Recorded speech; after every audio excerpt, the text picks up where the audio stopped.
Napakarami namin sa ilalim, ba't di mo subukan nukayin sipating sukatin ang husay, wag maliitin alamin kung ano ba ang kayang gawin ng nasa babang titinitingala. Subalit kaya kang payukuin, mapailing at mapatapik sa dibdib nang di akalain tumatak sa isipan mo ang galing na ipinamalas. Kakaiba at di pangkaraniwan ng pagkahalimaw sa dyan likas. Hayaan nyo ko, ipakita na kaya ko din makipagsabayan anumang laban papalagan nang maisampal ko ang atibayan at katotohanan walang dahilan upang aking itigil ang masimulan. Di magpapaapekto sa mga komento nilang negatibo at mga bulungan. Ngayon nyo ko pagtawanan nang malaman kung sino ako. Kapag usapan ni rap, ibahiyo ako sa aking tunay na pagkatao. Tila nag-iibang anyo, di ba pigilan ng sarili? Ipamukhang matagal na patay sa larangan ng palagi yung binubuli. Yung batang madalas na tapat-tapakan at tamakin dahil sa kasuotan at aking mga awitin. Imbis na sumuporta, magsilbing gasolina, sila pa ang nanghihila, pababa upang manghina. Mga mapagmataas na, akala mo kung sinong malakas at ang kulang sa atensyon. Mga pabida sa palabas, tumatak lang ang pangalan, handang makipagbanggaan, takot na mapag-iwanan. Mga sabik mailawan,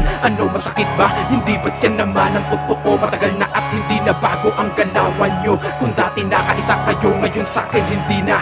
Heto na ang sagot ko sa lahat ng mga nangamusta.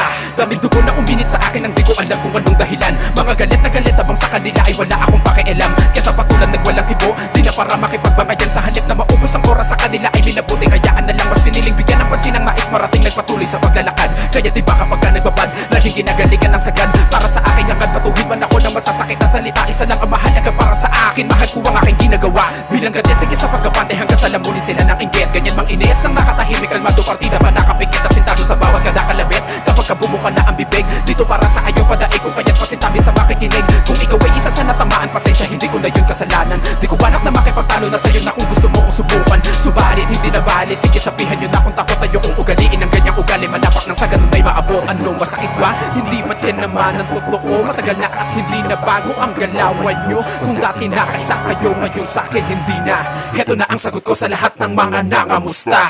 Fucking shit.